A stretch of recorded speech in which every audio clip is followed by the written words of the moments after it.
Mal día para discutir salarios. Justo este martes el INDEC confirmó las peores profecías de las consultoras privadas. La inflación de febrero alcanzó los 6,6 puntos y la interanual superó finalmente los 3 dígitos. Pero hubo más. Los alimentos estuvieron a la cabeza de los aumentos, arañando los 10 puntos.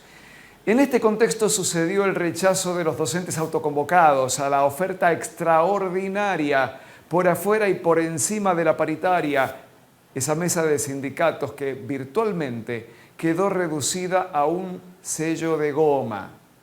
La oferta final y definitiva del Ministerio de Hacienda fue extraordinaria por 2 razones. La primera, porque se corrió de la postura original e inflexible cuando decía que no había un peso más disponible. Y la segunda razón fue porque, por segundo año consecutivo, terminó esta propuesta superando la negociación con los sindicatos. El movimiento organizado de los trabajadores quedó sumido en el caos y la anarquía. La negociación en la paritaria se diluyó por imperio de las circunstancias. Cuando el acuerdo arribado en ese ámbito tiene el mismo valor que un dibujo en el aire, no queda mucho más por decir. El pacto salarial entre las autoridades de gobierno y los sindicatos UDAP, UDA y AMET obligó a las partes. Al Ministerio de Hacienda y al de Educación lo obligó a liquidar salarios según los nuevos términos, con los nuevos porcentajes. Y a los sindicatos los obligó a sostener el dictado de clases sin alteración. Esa regla básica que justifica la existencia de la paritaria se cayó a pedazos por la imposibilidad de los gremios. Por segundo año consecutivo, y hay que subrayarlo, por segundo año consecutivo, las organizaciones sindicales no pudieron garantizar el cumplimiento de su parte. Esta observación resulta obvia. Así como sucedió en 2022, esta vez la provincia atestiguó cómo un sector mayoritario se rebeló contra la paritaria y los sindicatos, paralizando la educación pública durante 10 días en nivel primario y durante 7 días en nivel secundario, concentrando cientos y miles de manifestantes en las puertas del centro cívico, bloqueando con piquetes calles céntricas y rutas nacionales. Esa masa inorgánica donde la lucha colectiva se hizo poderosa, terminó quebrando el compromiso del gobierno de no reabrir la negociación salarial por afuera del ámbito paritario.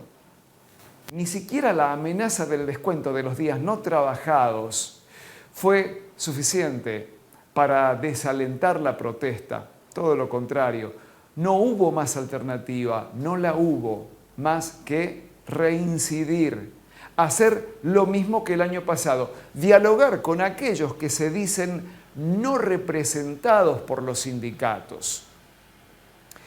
Este miércoles muchos deberían regresar a las aulas porque la noche anterior se vio cómo se desgranaba la asamblea en las puertas de la Casa de Gobierno. Se obtuvo lo máximo posible. Extender el paro eternamente no tendría un horizonte claro. Simplemente no hay más. Incluso se escuchó el lamento de uno de los referentes autoconvocados, Jorge Lozano, porque el acompañamiento se redujo drásticamente.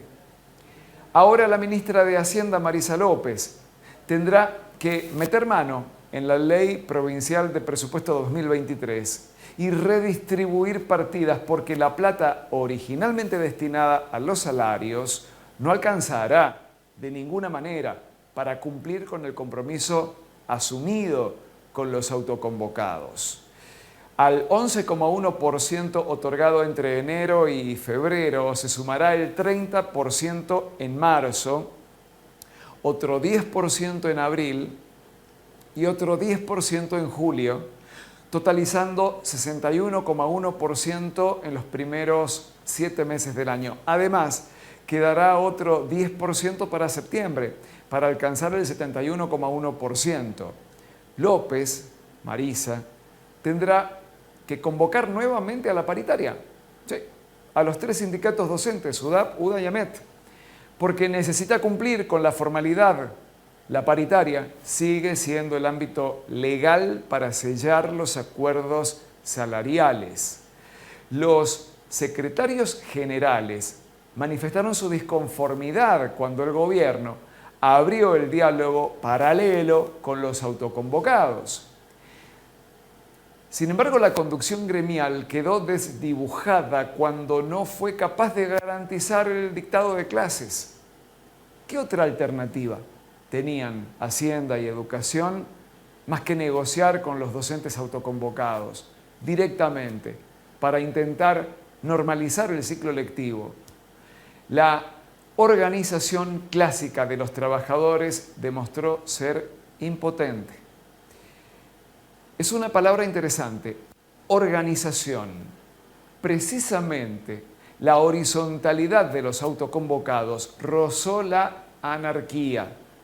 En 2 días de negociación con el gobierno presentaron 5 petitorios distintos. En 2022 había sucedido algo similar. Fueron 11 petitorios diferentes. Es tan diversa la gama de salarios posibles en el ámbito educativo que hay una infinidad de intereses distintos. La propuesta, que puede servirle mucho a unos, con seguridad no convencerá a otros. Se pudo ver en vivo y en directo por Canal 13 cuando votaban este martes en la Asamblea sobre Avenida Libertador, ¿te acordás? Los distritos que se pronunciaron por la aceptación de la propuesta fueron abucheados. Los voceros que ingresaron a negociar con el subsecretario de la Unidad de Gobernación, Luis Rueda, con el secretario de Hacienda, Gerardo Torrent, con la ministra de Educación, Cecilia Trincado, el lunes por la tarde, fueron acusados más tarde por la Asamblea, sus propios colegas, por haber sido blandos y no haber apretado más para conseguir un incremento mayor. La horizontalidad se tornó caótica. Nadie pudo unificar un petitorio que satisfaga a la totalidad. Lograr tal cosa resulta imposible. La unanimidad gira en torno de consignas amplias. Un sueldo digno. Por supuesto, todos y todas están detrás de ese reconocimiento, un sueldo digno. Sin embargo, cuando hay que pasar los números en limpio, la dignidad del sueldo digno puede medirse de muchas maneras diferentes. Están los docentes de jornada simple, el famoso cargo testigo, en el piso de la pirámide. Ellos estarán interesados en mejorar sustancialmente el ingreso para ese primer escalón de sus carreras. Pero también están los que pelean contra el impuesto a las ganancias, porque superan el mínimo no imponible de 400.000 pesos mensuales. Son apenas 2 ejemplos para pintar una complejidad mucho mayor. Ese era el sentido original de la paritaria. Poder unificar criterios, lograr conquistas progresivas. Así funcionó durante un tiempo, pero ese contrato se rompió el 25 de mayo de 2022, cuando por primera vez el movimiento de los autoconvocados salió a manifestarse en número suficiente como para probar que no eran un grupo marginal o minoritario. Nadie puede arrogarse la representación de los autoconvocados. Ninguna facción disidente de UDAP, de UDA o de AMET podría atribuirse la conducción de esa masa mayoritaria que paralizó las escuelas públicas.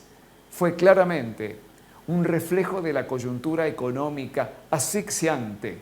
El INDEC le viene poniendo números a ese padecimiento a través del índice de precios al consumidor. Jaque mate.